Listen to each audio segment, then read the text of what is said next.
passada e se eventualmente quiserem voltar a assistir ou partilhar, poderão fazê-lo. Lá está o telefone ligado, já desligaram. Fazia feedback aqui com aquilo que eu estava a dizer. E então vamos começar. Queria também dizer-vos que o que fizemos na semana passada prendia-se com o emagrecimento e a dieta anti-inflamatória.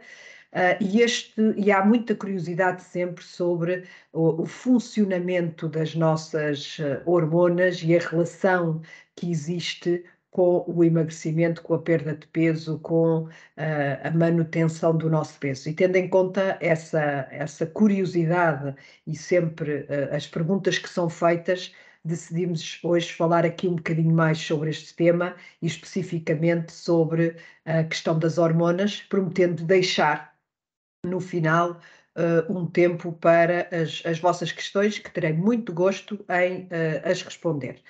Vamos então iniciar. Queria-vos dar uma visão do que é, portanto, a nossa clínica, que se situa na rua Dom João V, em Lisboa, junto às Amoreiras. Este é o último livro que eu escrevi sobre anti-inflamação e este é o nosso conceito, que se caracteriza por o acompanhamento através de uma equipa multidisciplinar, em que são realizadas avaliações da composição corporal por bioimpedância, que é o que estamos a ver, portanto, na imagem, avaliações por antropometria, que é aquilo que a nossa fisiologia, o fisiologista do exercício está a fazer, ainda também a avaliação do metabolismo, em que nos é permitido perceber o número de calorias que as pessoas gastam diariamente para se manterem vivas, e temos todo o gosto em vos receber presencialmente, mas também nós fazemos todas as nossas consultas online e poderão, portanto, fazê-lo dessa forma se não são de Lisboa. Bom, então, iniciando aqui o tema sobre o tema do nosso workshop. Muitas pessoas falam de hormonas, mas não percebem bem o que é que significa ou que, na realidade, o que é uma hormona. A hormona é uma substância química muito específica, no fundo é um mensageiro que leva informação de um determinado sítio para o outro no nosso organismo. E, portanto, nós temos um sistema endócrino, um sistema hormonal, que vai partilhando estas hormonas que saem de um determinado sítio para o outro, fazendo com que determinadas células muito específicas trabalhem e que determinados órgãos trabalhem. E a produção dessas hormonas deve estar equilibrada, levando-nos a ter mais saúde e levando-nos a ter uma melhor gestão do peso, que é disso que nós estamos aqui a falar hoje. E quando existem alterações na produção destas hormonas, nós temos alguns distúrbios que podem levar a determinadas doenças, à inflamação, e que falámos aqui a semana passada, e podem levar também ao aumento de peso ou à perda de peso, mas muito recorrentemente ao aumento de peso. E, portanto, no fundo, as hormonas são sinalizadores, são mensageiros que levam a informação de um lado para o outro e que põem o organismo a funcionar melhor ou funcionar menos bem. O nosso sistema endócrino é composto por uma série de glândulas e algumas estão muito associadas, portanto, ao controle de peso, e outras pessoas e outras glândulas estão menos associadas, mas de uma forma geral, quase todas estas que nós vemos na imagem e que compõem o sistema endócrino estão associadas à nossa saúde, de uma maneira geral, ao nosso grau de inflamação, mas também à forma como nós controlamos o nosso peso. Vendo mais detalhadamente, tudo começa lá em cima, na cabeça, através da hipófise e do hipotálamo, que vão controlar as outras glândulas. Quando quando estes dois pequenos órgãos não funcionam bem ou têm algum distúrbio, poderemos vir a ter problemas de saciedade. E, portanto, é no cérebro que nós vamos regular a nossa fome, é no cérebro que nós vamos regular também o nosso dispêndio energético. Ora, se estes dois componentes estiverem alterados, porque existe um problema ao nível da nossa hipófise, por exemplo, é óbvio que nós vamos ter um aumento de peso. E normalmente, quando existem problemas a este nível, são problemas mais graves de se resolver, e é frequente as pessoas terem vários distúrbios hormonais decorrentes desse distúrbio grande hormonal no cérebro e que podem levar a grandes estados de obesidade também ou a pesos muito elevados, não é? E, portanto, quando estas situações são mais graves, mas também muito menos recorrentes, não é? Menos dependentes do nosso estilo de vida e, portanto, não é disso que nós vamos estar agora aqui a falar, mas isso eventualmente pode levar e pode conduzir ao aumento de peso. Normalmente é feito uma ressonância, portanto, cerebral, é percebido se existe algum problema a esse nível e também avaliado do ponto de vista de análises clínicas pelas hormonas que estão a ser produzidas normalmente em excesso. Quando isso acontece, é possível utilizar-se medicação, obviamente num contexto devidamente clínico, mas a dieta também tem que ser aumentada, tem que ser alterada, e de uma forma muito generalista, nós temos que nos alimentarmos com alimentos que nos proporcionem saciedade. E os alimentos são a gordura e a proteína, que são alimentos que de alguma forma vão ajudar a produzir a leptina, por exemplo, e a diminuir a grelina, aumentar a leptina e diminuir a grelina, que são substâncias que podem levar a leptina por diminuição, a grelina por aumento, ao aumento da fome e ao aumento do peso. Mas, como eu vos dizia, isto são casos muito menos recorrentes e devem ser tratados em contextos clínicos. Depois temos a nossa tiroide, e na realidade aqui já é uma alteração, quando existe alguma alteração ao nível da tiroide, é muito mais recorrente. É de salientar que alterações ao nível da tiroide são muito mais frequentes em mulheres do que em homens e tendem a aumentar com a idade. Portanto, à medida que nós ficamos mais velhas, há uma tendência para vir a ter problemas ao nível da tiroide, porque este órgão, que na realidade, esta glândula, que na realidade vai acabar por controlar uma série de mecanismos no nosso organismo, vai também envelhecendo esta glândula. E ao envelhecendo e ficando cansada, começa a produzir determinadas hormonas em menor quantidade. E daí haver uma relação muito próxima com o aumento de peso.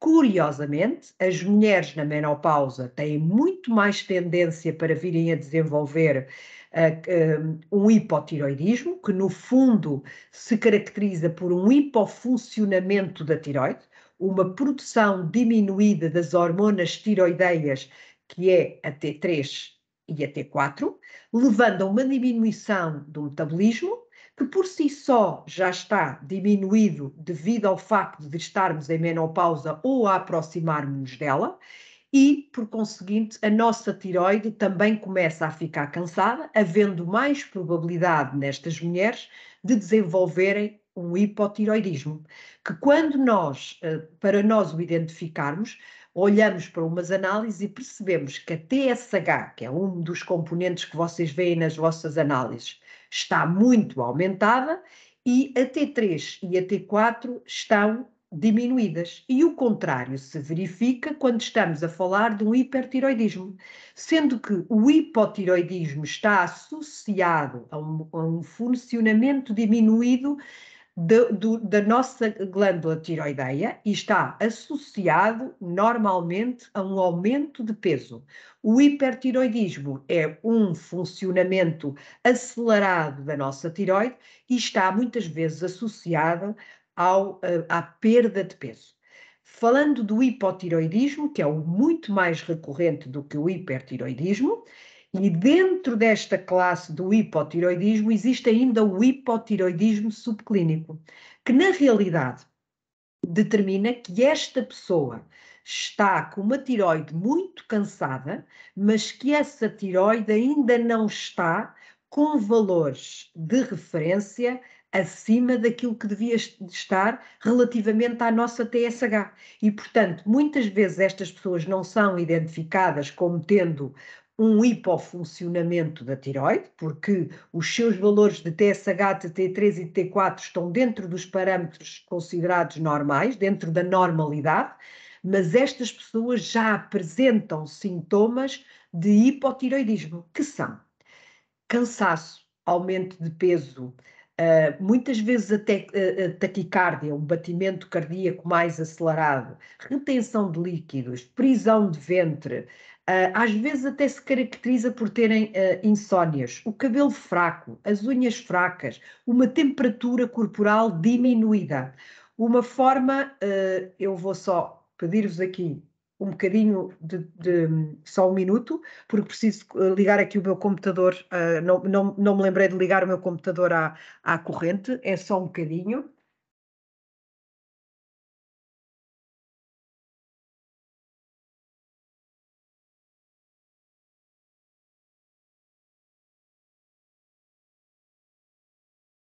Pronto. Estou de volta, peço desculpa, mas tive aqui um sinal, não tinha reparado que não tinha ligado à corrente e podíamos ficar aqui sem corrente.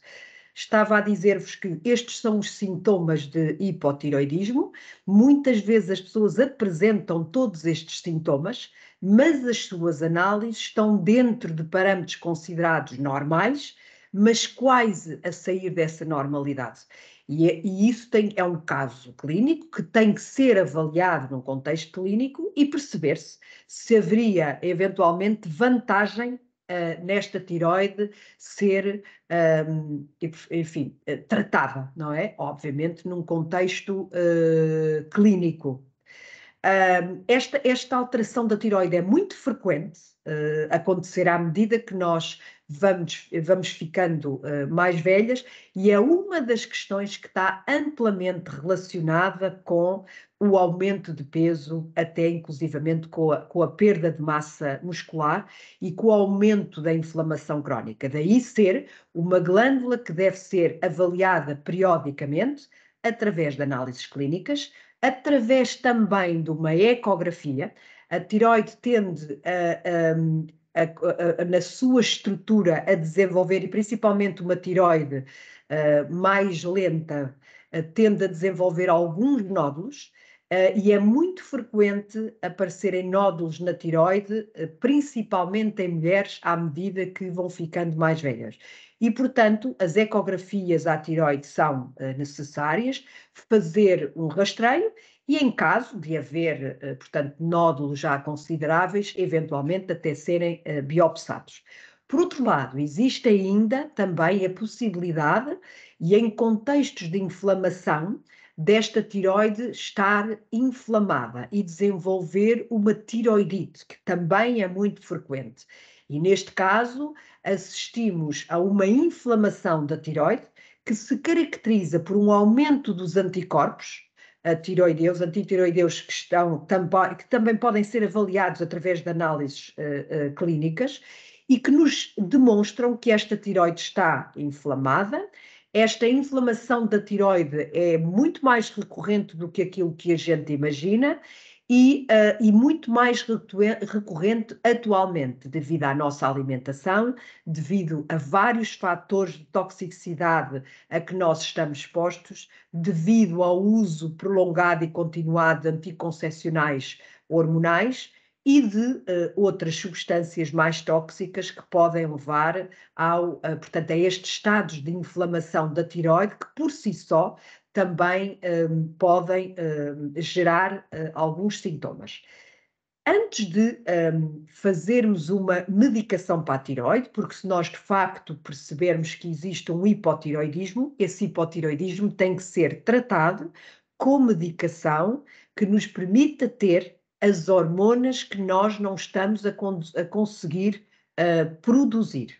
Mas, para além disso, é possível adicionar alguns suplementos que podem ajudar-nos com que esta tireoide funcione melhor, mesmo quando está a ser tratada com medicamento, ou eventualmente numa primeira fase, antes de nós começarmos portanto, a tomar essa medicação. E de uma forma de prevenção, o ferro, o iodo, o selênio, o zinco, a vitamina C, vitamina B12, B2, B6, vitamina D, a spirulina, a clorela, são substâncias que têm um benefício muito grande para quem já começa a apresentar alguns distúrbios da tireoide. E, portanto, este pode ser o primeiro passo. Começar por adicionar ao nosso dia estas substâncias e depois, eventualmente, mais tarde, se não resultar, ponderar-se a medicação. Obviamente que a redução da inflamação é sempre benéfica para ter qualquer uma destas glândulas a funcionarem bem. Depois da tireoide, mais abaixo, nós temos as adrenais. As adrenais, vemos aí nesta figura, são estes dois chapelinhos amarelos que ficam sobre os nossos rins. São estas duas glândulas, uma de cada lado e por cima dos rins, vão produzir estas hormonas que nós vemos aí no slide, o cortisol, a adrenalina que tanto nós ouvimos falar, a noradrenalina, a DHA e a aldosterona. A DHA é uma hormona masculina que mulheres e homens têm, os homens têm usualmente em maiores quantidades do que as mulheres, e estas hormonas são fundamentais para que nós tenhamos um bom funcionamento do nosso organismo. Quando nós entramos em cansaço adrenal, nós podemos ter uma diminuição abrupta do cortisol, e muitas vezes nós só falamos da elevação do cortisol, mas por outro lado, nós também podemos ter um aumento do cortisol. E, portanto, em ambas as circunstâncias, existe tendência para um aumento de peso e podemos ter outros sintomas, como uma fadiga grande, podemos ter também uma menos boa metabolização dos açúcares e, portanto, também o cortisol deve ser avaliado.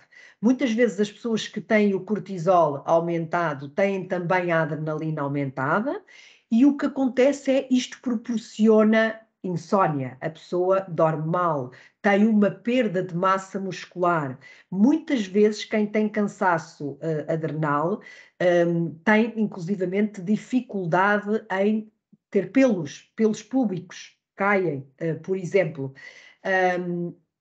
Existe um cansaço cerebral, as pessoas começam a ter déficits de memória, começam a ter dificuldade em concentração, dificuldade em raciocinar bem, dificuldade em aumentar a massa muscular, diminuição da libido. São fatores associados à pessoa que tem um cansaço adrenal.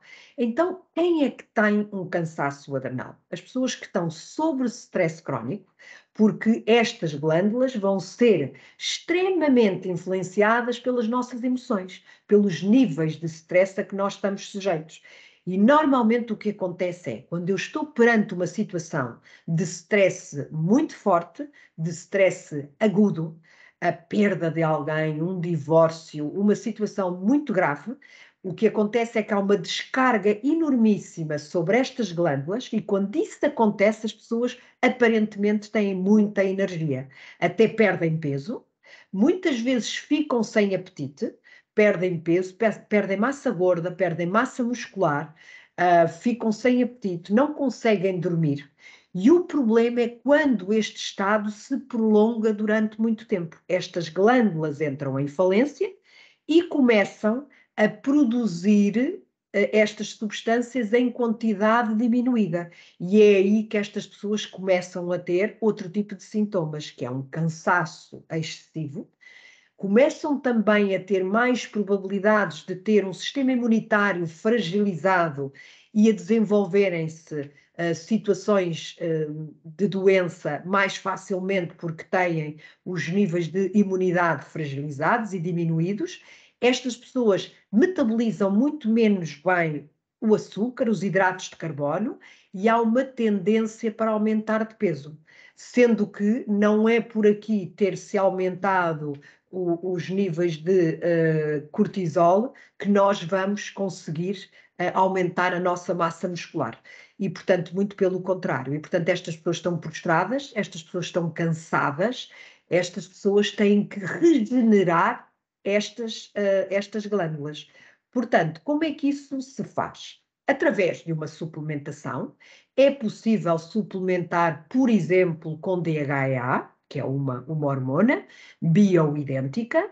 É possível suplementar em casos em que não seja possível restabelecer estas glândulas de uma forma mais natural. Mas existem algumas substâncias, como essas que nós vemos aí na imagem, a Relora, o Ginseng, o Rhodiola, vitamina C, zinco, vitamina B, o ashwagandha, L-tianina, melatonina, alcaçuz, são substâncias que estão, ou seja, o que proporcionam um restabelecimento destas glândulas adrenais. E, portanto, é sempre possível nós controlarmos, portanto, através de substâncias menos agressivas, como a medicação. Ainda assim, é sempre possível fazer uma suplementação com hormona bioidêntica e isso não oferece qualquer perigo desde que seja feito em contexto clínico. Queria dizer-vos também que pessoas sujeitas a horários muito difíceis, pessoas que estejam, portanto, sujeitas a provas extenuantes em termos físicos, são pessoas que correm maratonas, que fazem Ironman, que trabalham durante a noite, que não têm uma rotina de sono. São pessoas que têm muito mais probabilidade de virem a desenvolver um cansaço adrenal. E, portanto, as pessoas que estão expostas a estes comportamentos são pessoas que devem avaliar o funcionamento das suas adrenais e fazer um restabelecimento das mesmas. Mesmo aquelas que, enfim, por exemplo, as pessoas que trabalham em companhias aéreas, os pilotos, assistentes de bordo, essas pessoas devem ter uma medicina própria, porque estas glândulas, ou os enfermeiros, os médicos, as pessoas que trabalham em ritmos diferentes, horários diferentes, estas pessoas devem ter estas glândulas restabelecidas, porque mesmo que comam bem, mesmo que tenham um estilo de vida saudável, é difícil não entrarem em cansaço adrenal. As pessoas que fazem provas desportivas de grandes distâncias, de grande impacto, são pessoas que têm maior cansaço adrenal. E não vou dizer para o deixar de fazer, nem às pessoas para deixarem de ir trabalhar, mas devem fazer um controlo para atenuar os prejuízos dos seus comportamentos, neste caso de trabalho e de atividade física. Depois temos o nosso pâncreas, e no nosso pâncreas nós produzimos insulina. O problema está em quando nós produzimos insulina a mais, e então podemos desenvolver uma resistência à insulina, que se caracteriza por haver uma produção excessiva de insulina para o sangue, através do nosso pâncreas, e essa insulina não consegue drenar, não consegue sair do sangue para onde deveria sair, que é para o fígado e para os músculos. Quando nós temos uma resistência à insulina, nós não conseguimos retirar a insulina que está no sangue e, por conseguinte, o açúcar, e por isso é que o açúcar, a glicémia, sobe no sangue, e não conseguimos tirá-lo de lá, não conseguimos fazer com que a insulina e o açúcar entrem para dentro dos músculos, entrem para dentro do fígado. Então desenvolvemos um processo de resistência à insulina, que em si é um processo de inflamação crónica, como vimos a semana passada. Estas pessoas tendem a aumentar de peso e depois as pessoas que têm aumento de peso usualmente têm resistência à insulina. E o que acontece é que andam aqui num ciclo que é difícil de sair.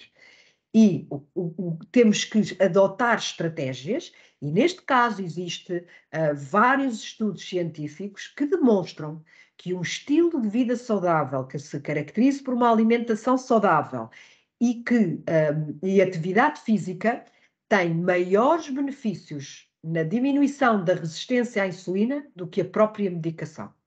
E, portanto, não é possível contornar os níveis de resistência à insulina, que no fundo se caracterizam por ser uma pré-diabetes, não adotando um estilo de vida saudável.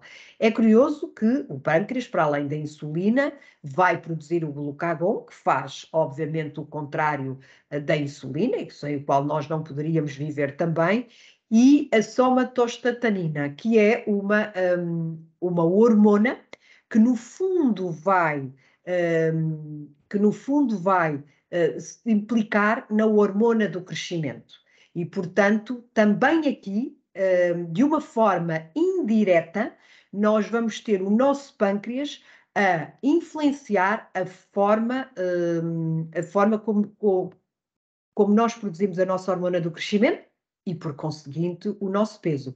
Porque pessoa que tem mais hormona de crescimento tem maior capacidade de controlar o seu peso, e isso é uma das razões pelas quais, à medida que nós vamos ficando mais velhos, nós vamos diminuindo a produção, naturalmente, a produção de hormona do crescimento, e com isso temos mais dificuldade em controlar o nosso peso. E, portanto, de uma forma indireta, isto também existe. E depois, os nossos ovários, no caso das mulheres. É nos nossos ovários que nós vamos produzir os estrogénios, a progesterona, duas hormonas femininas, mas também a testosterona. E, portanto, estas três hormonas são produzidas também no ovário, e nós produzimos estas hormonas na idade fértil. À medida que nós nos aproximamos da menopausa, nós vamos diminuir os níveis destas hormonas, umas mais depressa do que outras, como vamos ver a seguir, e na menopausa estes níveis hormonais descem quase para níveis muito baixos e nós estamos em menopausa. Em qualquer uma destas circunstâncias, as mulheres, neste caso, têm muito mais dificuldade em controlar o peso. Então, como é que isto funciona? Portanto, quando nós temos a primeira menstruação, nós começamos a produzir progesterona e estrogênio, progesterona na segunda fase do ciclo,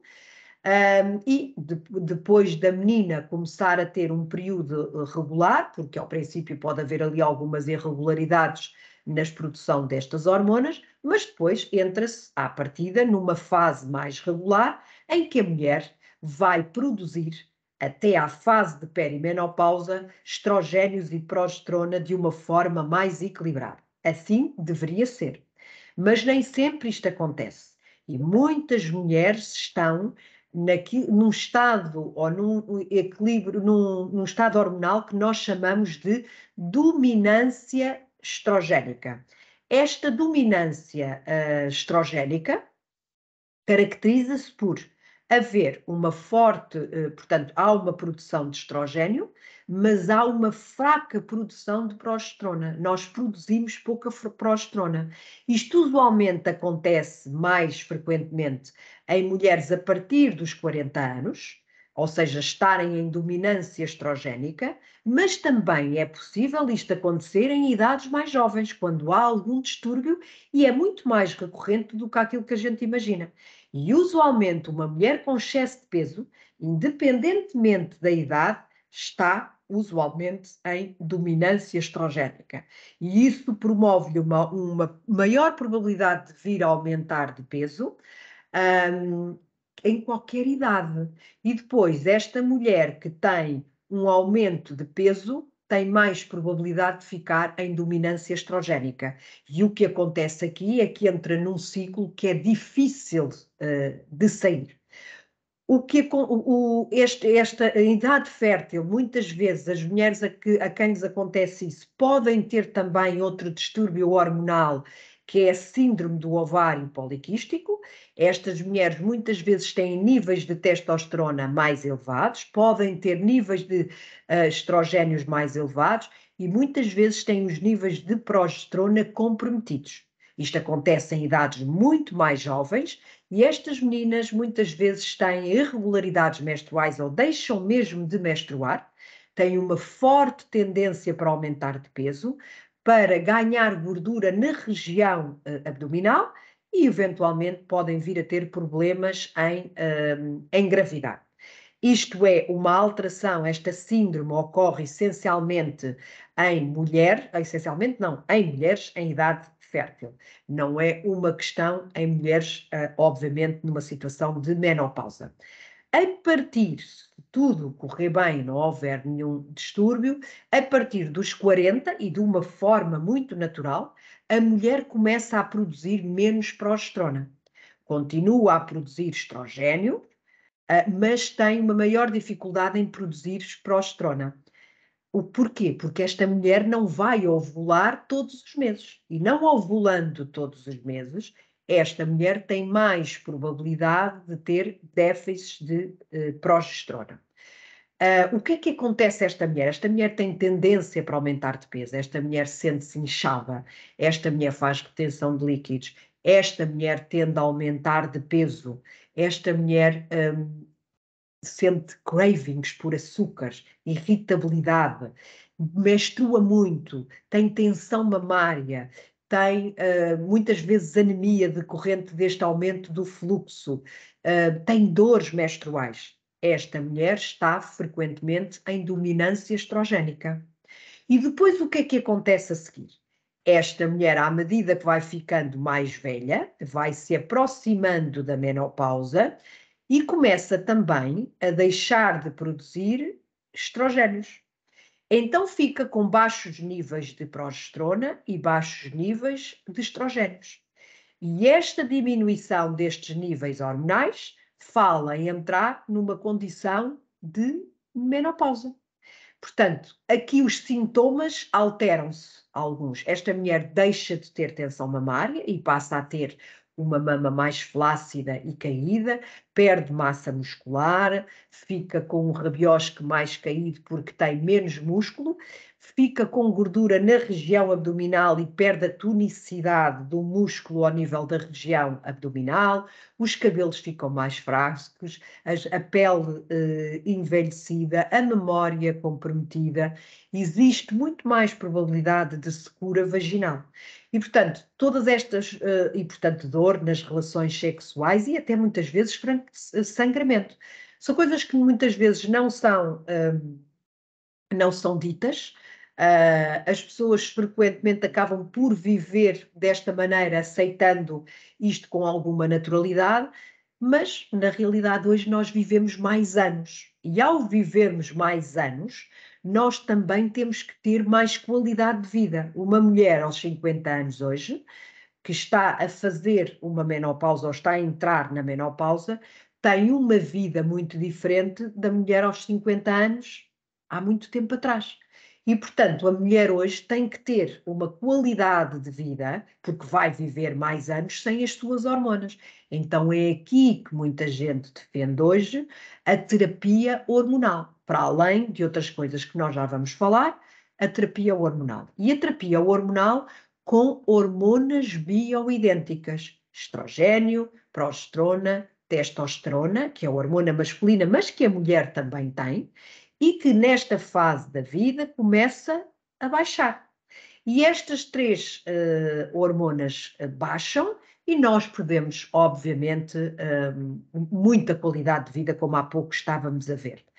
Isto pode ser tudo diferente, desde que seja feito em contexto clínico e desde que seja feito e acompanhado por um médico especialista nesta área, que é o médico especialista em modulação hormonal, em que são avaliados os níveis hormonais e depois são restabelecidos de acordo com cada organismo. As doses de cada hormona deve ser dada de acordo com os níveis existentes, de acordo com a mulher que está à frente, neste caso, e de acordo com uma avaliação a posteriori, para se perceber como é que esta mulher vai metabolizar as hormonas que está a receber. Quando falamos de hormonas bioidênticas, falamos de hormonas cuja sua molécula é igual à molécula das hormonas que a mulher já produzia. Portanto, o organismo não vai estranhar aquelas hormonas. E se for feito cedo, à medida que ela vai perdendo os seus déficits, ela nem dá pela menopausa. O organismo fica equilibrado, tem menos probabilidade de inflamar, porque nunca chega a ter descontroles fortes, porque desde cedo vai ficando equilibrada. É óbvio e imperativo que esta mulher tenha uma saúde ginecológica. Tal como todas as outras, esta mulher deve ter rotinas ao ginecologista frequentes, tal como teria que ter se não estivesse a fazer a sua terapia. Muitas vezes o que acontece é que a mulher que faz terapia até é mais cuidadosa deste ponto de vista do que a mulher que não faz. E os problemas existem quer numa, quer noutra, à medida que a idade vai avançando, porque a idade é que é um fator para o desenvolvimento de doença. E outra condição que é um fator para o desenvolvimento de doença é a inflamação, como nós falamos na semana passada e que vamos, no final desta conversa, só falar aqui um bocadinho para darmos algumas respostas, porque as coisas estão todas, no fundo, muito relacionadas umas com as outras. Porquê? Porque não se deve fazer terapia hormonal em corpos inflamados. E, portanto, nós não vamos fazer terapia hormonal em pessoas com muito excesso de peso e fígado gordo, com níveis e índices de inflamação muito elevados. E por isso mesmo é que há que desinflamar este organismo e depois sim fazer uma terapia hormonal ou simultaneamente, mas nunca usar hormonas em organismos inflamados. É assim que se deve fazer. As hormonas não existem para, de uma forma única, desinflamar. As hormonas existem para, num todo e com comportamentos saudáveis, ajudar as pessoas ou a desinflamar ou a manterem-se desinflamados. E, portanto, isto na condição de uma menopausa. Mas numa perimenopausa, quando já começam a existir algumas diminuições hormonais, a mulher pode já estar a fazer também algumas compensações hormonais. Não todas, porque ainda não precisa de fazer todas as hormonas, mas pode começar a fazer aquelas que já precisa e entrar numa menopausa numa forma muito mais, suave. Entretanto, paralelamente a esta compensação hormonal, há a hipótese de nós tentarmos paralelamente controlar, portanto, esta dominância estrogénica com alguns comportamentos. Porquê? Porque o ambiente está cheio de estrogénios disruptivos. Ou seja, nós produzimos estrogênio, mas quando estamos em dominância estrogénica, nós temos estrogénios a mais para a progesterona que produzimos. E esses estrogénios a mais não são só produzidos por nós também os recebemos do envolvimento, através dos plásticos e aquecidos no micro-ondas. E, portanto, nós estamos permanentemente a receber estrogénios disruptivos do nosso meio ambiente. E, portanto, devemos evitar, quando estamos nestas situações, portanto, estes alimentos e o plástico de uma forma geral. E é curioso, nós estamos aqui agora, neste preciso momento, a falar de mulheres, mas isto verifica-se nos homens também. Nós assistimos a homens com alguns estrogénios, que são hormonas femininas, a mais. Exatamente por isto. Porque estes homens comem alimentos processados, porque estes homens recebem estrogénios do meio ambiente que não deviam estar a produzir, até da água, eventualmente, que nós bebemos. Os alimentos biológicos à partida e devidamente certificados podem ser, portanto, uma boa estratégia para nós diminuirmos o contacto com os estrogénios disruptivos. Os alimentos processados, sem dúvida, nós já vamos ver a que é que nós chamamos alimentos processados. Os cosméticos também estão cheios destes estrogénios disruptivos, que nos levam a estas dominâncias estrogénicas, mesmo em crianças que ainda não estão a produzir no seu corpo estes estrogénios. E é muito importante estas pessoas realizarem exercício com cargas, treino com cargas. O músculo é fundamental para ajudar a controlar estes níveis, aumentar os níveis de testosterona, quer nos homens, quer nas mulheres, que são importantíssimos, e para regular também os níveis de estrogênio, quer na mulher, quer no homem, porque o exercício em si de carga é um comportamento anti-inflamatório e a dominância estrogénica caracteriza-se essencialmente por ser ter um envolvimento inflamatório. Então, nós temos que criar condições anti-inflamatórias e isso também passa pela realização de exercício. Mas existem outras substâncias naturais, para além das hormonas, e muitas vezes em situações de doença há mulheres que não podem fazer de forma alguma hormonas, ainda que estas hormonas sejam bioidênticas, nomeadamente as mulheres com problema ao nível da mama, não é? E, portanto, pode-se sempre modelar estas hormonas com substâncias não hormonais, com os exemplos que nós temos aí. Ou seja, a glutationa, que é um forte antioxidante, a berberina, a artemisia, resveratrolo, o dino, o óleo de onagra, são exemplos de substâncias naturais que nós podemos utilizar nesta modelação das nossas hormonas sem usar hormonas. E, portanto, existe essa possibilidade também, aliviando aqui alguns dos sintomas que estas mulheres têm ou por estarem na menopausa ou por estarem em dominância estrogénica. E depois existe as questões relacionadas com os homens.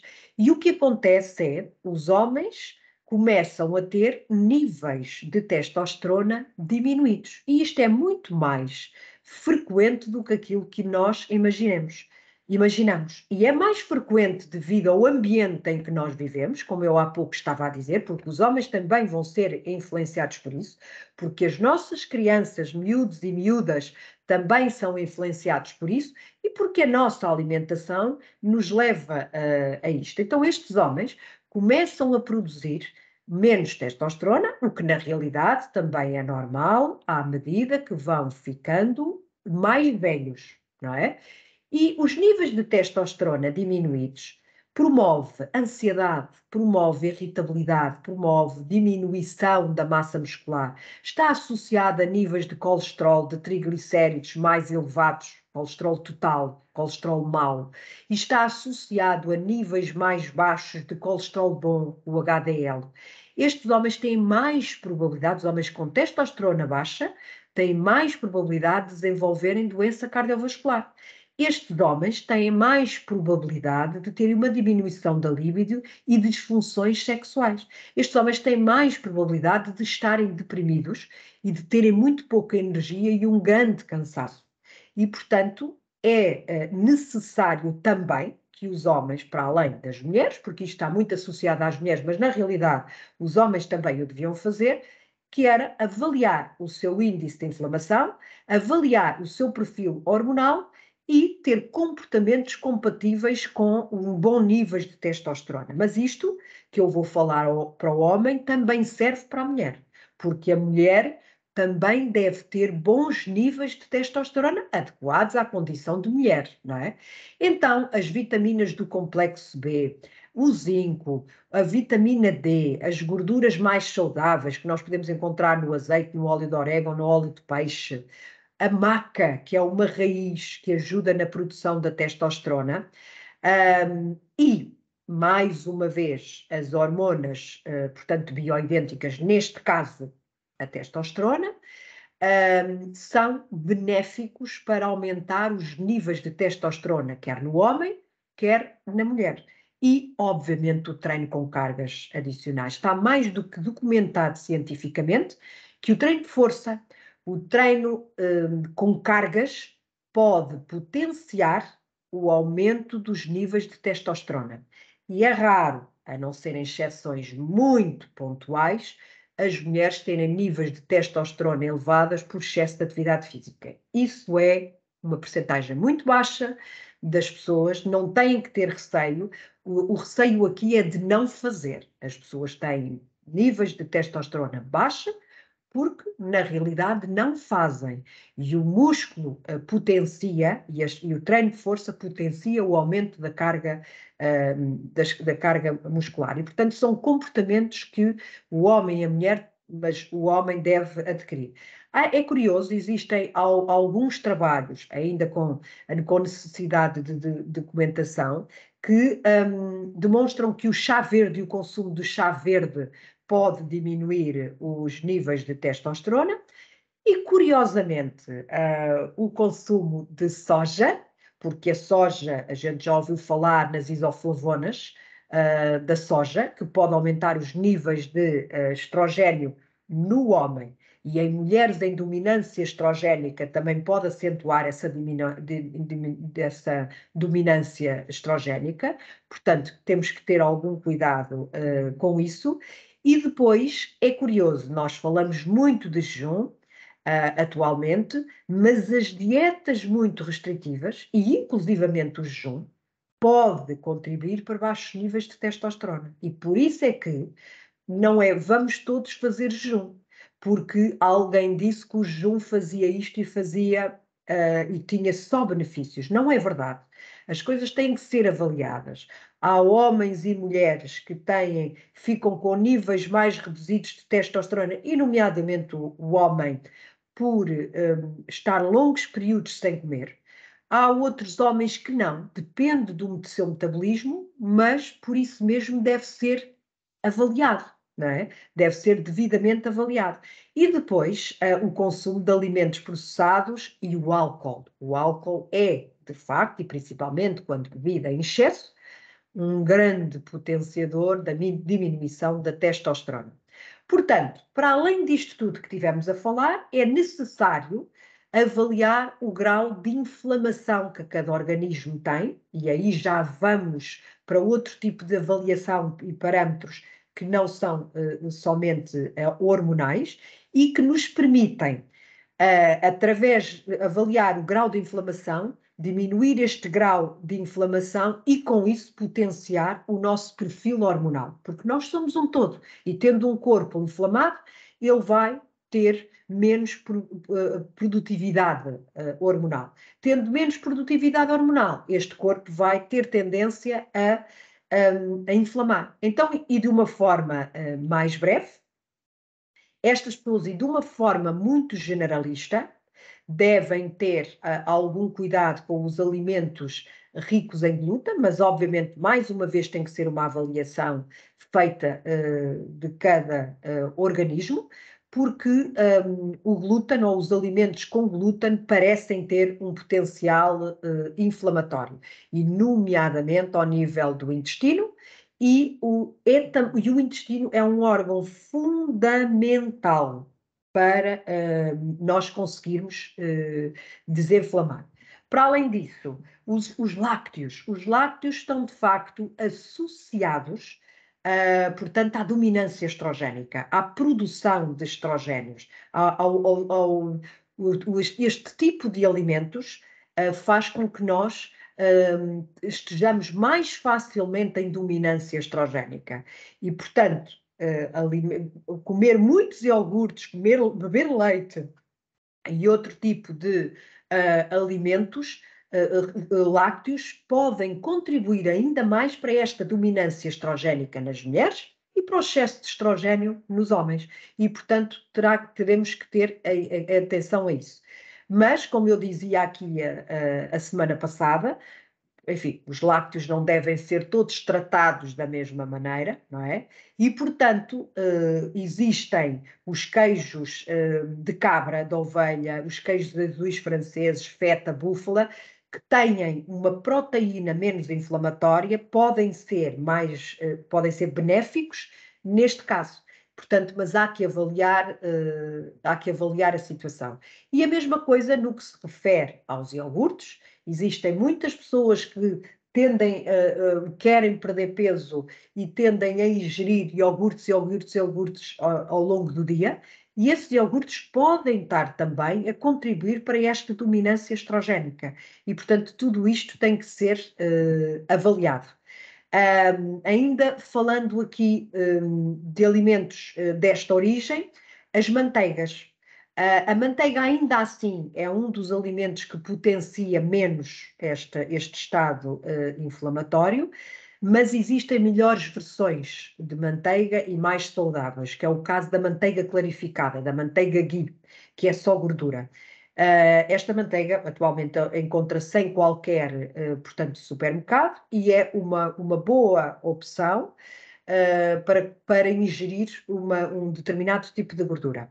Este tipo de alimentos, os enchidos, potenciam a inflamação e vão contribuir para portanto, todos estes distúrbios hormonais, inclusivamente da tiroide, e potenciar todas estas alterações e déficits hormonais dos quais nós estivemos a falar.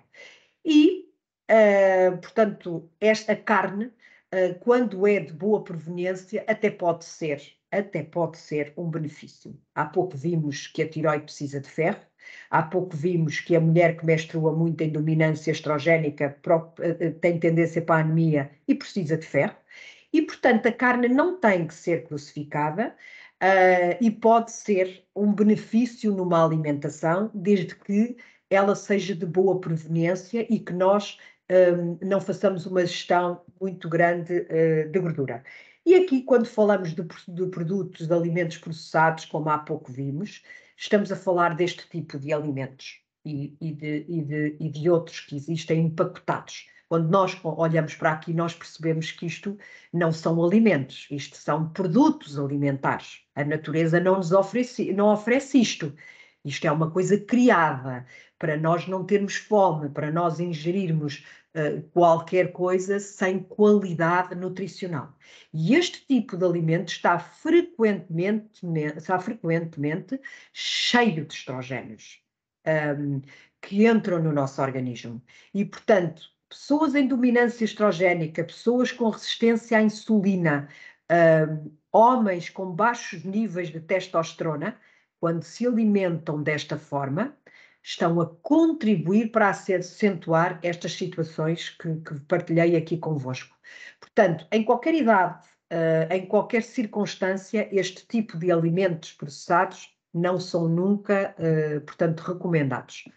E fico-me por aqui, são praticamente 9 horas, eu até vos queria ter dado mais tempo, mas obviamente estarei aqui disponível para as vossas questões. Esta é a nossa equipa to be, composta por mim, pelos fisiologistas do exercício, a Cíntia Putini, que já muitas vezes esteve aqui conosco e que é médica especialista nesta área da modulação hormonal, nutricionistas, psicólogos, portanto, fazem todos parte da nossa equipa. Nós estamos na rua Dom João V, ao pé das Amoreiras, mas estamos também em consultas online, caso não sejam de Lisboa e não possam estar connosco presencialmente. E tudo isto pode ser avaliado, portanto, à distância. Qualquer prescrição deste género pode ser feita à distância e, portanto, recomendo que visitem o nosso site. Muitas destas, a nossa conversa está documentada em alguns artigos que estão publicados no nosso site. E digo-vos também para visitarem as nossas páginas, nomeadamente a página de Instagram, onde estão documentadas muitas conversas que tivemos aqui ao longo deste tempo e que ficaram gravadas e, portanto, poderão sempre assistir. Não sei se existe alguma questão. Eu vou pegar aqui no meu telefone para ver se eventualmente a minha colaboradora me envia alguma pergunta que tenham feito. Caso a Catarina está-me aqui a dizer que não temos perguntas até ao momento, é porque foi muito esclarecedor. Mas se quiserem podem colocar nas mensagens as vossas perguntas, e se quiserem fazer perguntas de uma forma mais privada, façam-no através do nosso site. Nós teremos todo o gosto, ou através das redes sociais, nós teremos todo o gosto em vos responder às vossas perguntas de uma forma mais privada, se assim o desejarem. Enfim, não havendo então questões, vamos acabar mesmo à hora. Desejo-vos um bom resto de noite e obrigada por estarem connosco. Nós depois enviamos o link para poderem voltar a assistir ou a partilharem o nosso workshop. Um bom resto de noite e muito obrigada por estarem desse lado.